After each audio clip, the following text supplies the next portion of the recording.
झोपड़ी में टिमटिमाता लालटेन, उसकी लौ कांप रही थी। विजय खाट पर बैठा था, कमला पास बैठी थी। सुनिए, क्या हुआ अब? गांव के पास वाले जंगल में एक तांत्रिक बाबा आए हैं। कौन बाबा? लोग कह रहे हैं जो भी अपनी परेशानी लेकर जाता है उसे उपाय मिल जाता है। रामलाल का बेटा, उसकी बीवी को सांप ने काट लिया था। बाबा ने मंत्र पढ़ा, जड़ी दी, 3 दिन में उठकर खाना बनाने लगी। झूठ, सांप का जहर अपने आप उतर गया होगा। फिर श्यामू की गाय जो दूध देना बंद हो गई थी, बाबा ने उसकी पूंछ पर लाल धागा बांधा। सुबह दूध की नदियां बह रही थीं। तेरे कान कैसे भी भर जाते हैं। मैंने खुद देखा, मैं गई थी। कब? कल दोपहर, जब आप खेत पर थे। बाबा ने कहा, तेरे पति की किस्मत का दरवाजा बंद है।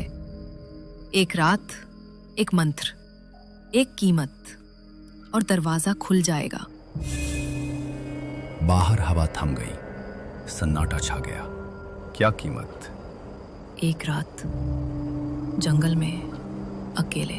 मुझे इन बाबाओं पर भरोसा नहीं, मेहनत ही असली पूजा है। ऐसा कहकर विजय वहां से उठ जाता है और घर के बाहर आता है।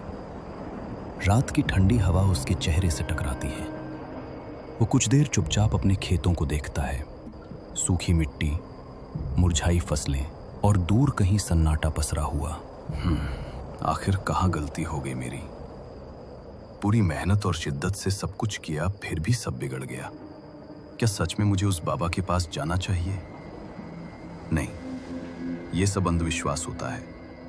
छोड़ो, देखते हैं आगे क्या होता है। अगली सुबह विजय खाट पर गहरी नींद में सोया होता है।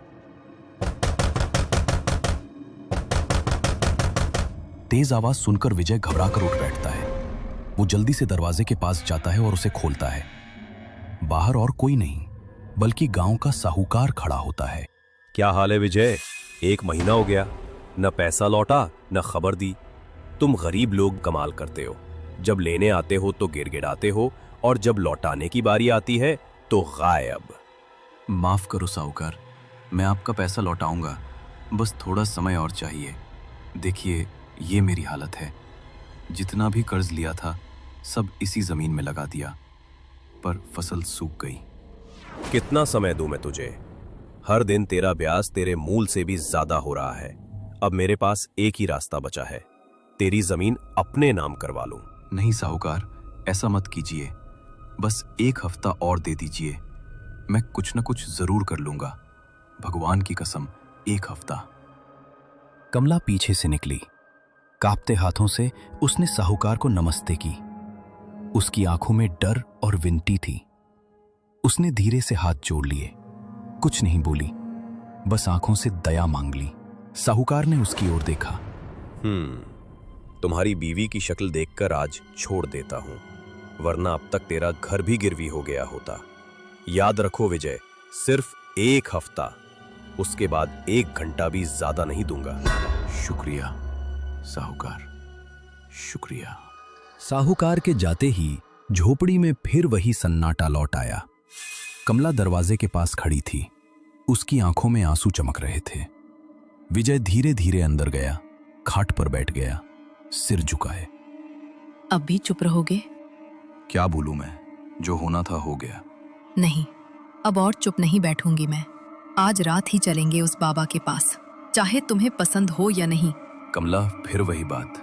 मैंने कहा ना, मुझे इन झूठे बाबाओं पर भरोसा नहीं। भरोसा नहीं या डर है? क्या? हाँ, डर। डर कि अगर बाबा ने सच कह दिया कि तुम्हारी किस्मत तुमसे खुद रूठ चुकी है। डर कि अगर मैं सही निकली तो तुम्हारा सारा अभिमान मिट्टी में मिल जाएगा। दोनों एकदम से शांत हो गए। ठीक है, चलो ये भी करके देखते हैं। आखिर विजय ने कमला की बात मान ही ली। रात होते ही दोनों, कमला और विजय, घर से निकल पड़े जंगल की ओर। दिन में जो जंगल इतना खूबसूरत और शांत दिखता था, वही अब रात के अंधेरे में एक एक कदम पर डरावना लग रहा था। कमला विजय के पीछे पीछे चल रही थी। उसकी सांसें तेज हो रही थीं, पर कदम रुक नहीं रहे थे। कुछ देर चलने के बाद उन्हें दूर कहीं एक जलती हुई मशाल की रोशनी दिखाई दी। वो दोनों धीरे धीरे उसकी ओर बढ़ने लगे। जैसे जैसे वो पास पहुंचे, उन्होंने देखा एक बाबा बड़े पेड़ के नीचे बैठे थे, आंखें बंद, होठों पर कोई रहस्यमयी मंत्र चल रहा था। विजय और कमला दोनों उनके सामने जाकर रुक गए। आ गए तुम लोग। मुझे पता है तेरी बीवी पहले ही सब कुछ बता चुकी है। तेरे खेत, तेरी मेहनत, तेरी हार, सब देखा है मैंने, सब जाना है। तो आप जानते हैं कि जानता हूं सब, लेकिन अब डरने की जरूरत नहीं है। सब कुछ बदलेगा बहुत जल्द। बस करना वही जो मैं कहूंगा, बिना सवाल, बिना शक। अकेले आना, किसी को साथ मत लाना, यहां तक कि इसे भी नहीं। ये पूजा अकेले करनी होगी, वरना सब व्यर्थ हो जाएगा। अकेले, पर सवाल मत कर। जो करना है अकेले करना है। तेरी किस्मत तुझसे नाराज है और उस तक पहुंचने का रास्ता सिर्फ तुझे ही तय करना होगा। अब जाओ और चैन से सो जाओ। कल की रात तेरी जिंदगी की सबसे लंबी रात होगी। अगले दिन विजय फिर से उस बाबा के पास आया, लेकिन इस बार अकेला। उसके मन में अब भी बाबा के प्रति संकोच था, पर जैसा कहते हैं, डूबते को तिनके का सहारा। विजय धीरे धीरे उनके सामने पहुंचा और चुपचाप जमीन पर बैठ गया। कुछ पल तक बस सन्नाटा रहा। हवा में अगरबत्ती की हल्की महक थी और पेड़ की शाखाएं रह रहकर सरसराती थीं। पता था आएगा तू। तेरे मन में अब भी डर है, पर अब वापस जाने का रास्ता नहीं बचा विजय। मुझे बताइए, क्या करना होगा? कैसी साधना है ये? ये साधना साधारण नहीं है, ये मोहिनी साधना है। मोहिनी साधना? वो क्या है बाबा? क्या किसी स्त्री की पूजा करनी है या कोई देवी की? ये उस शक्ति की साधना है जो रूप भी है, मोह भी और विनाश भी, जो तेरी किस्मत को बदल सकती है, पर कीमत मांगती है। तूने मेहनत की, पर नसीब ने साथ नहीं दिया। अब नसीब को मजबूर करने का समय है। रात भर यही जप करना होगा। मैं तुझे मंत्र दूंगा। सुबह की पहली किरण से पहले तक ये साधना पूरी करनी होगी। सुबह तेरे जीवन की दिशा अलग होगी। एक गलती और तेरी जान ही नहीं, तेरे अपने भी खत्म हो जाएंगे। क्या तू तैयार है इस राह के लिए? हाँ, अब मंत्र सुन और याद रख। ओम नम कस्तान मोहिन्नय आशीर्वादाय नमः। विजय ने धीरे धीरे कांपती आवाज में मंत्र दोहराया। ओम नम कस्तान मोहिन्नय आशीर्वादाय नमः। ओम नम कस्तान मोहिन्नय आशीर्वादाय नमः। ओम नम कस्तान मोहिन्नय आशीर्वादाय नमः।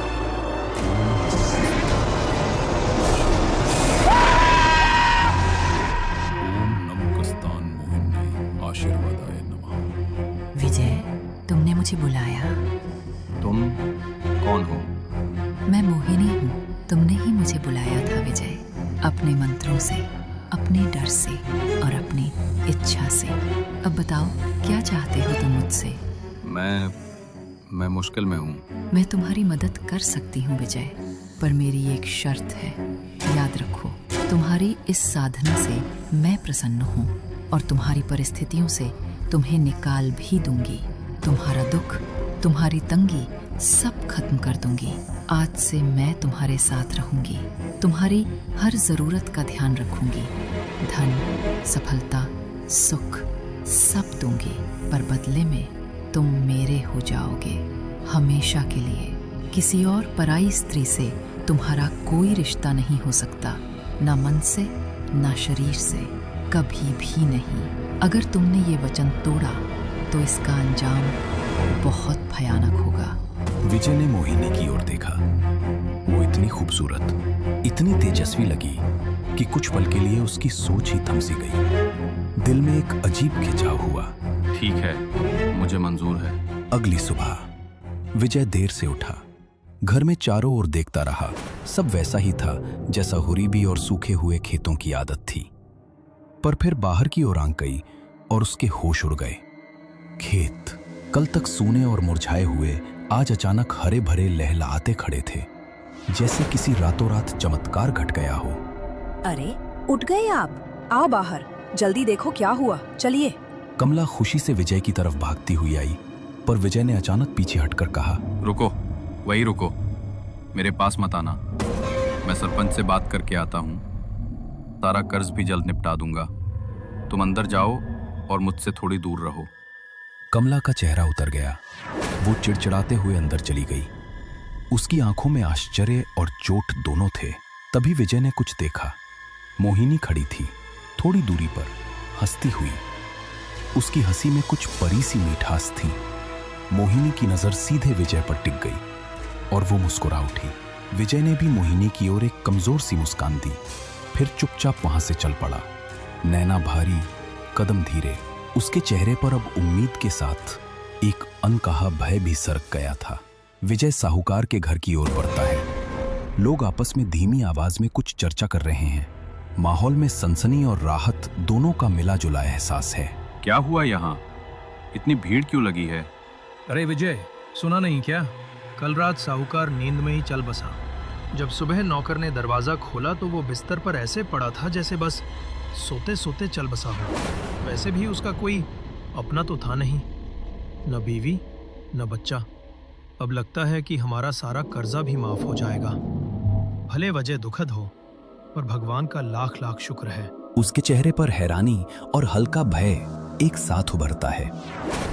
वो कुछ देर चुप खड़ा रहता है, मनी मन सोचते हुए, क्या ये सब उस साधना का नतीजा है? फिर एक क्षण में उसकी नजर सामने जाती है।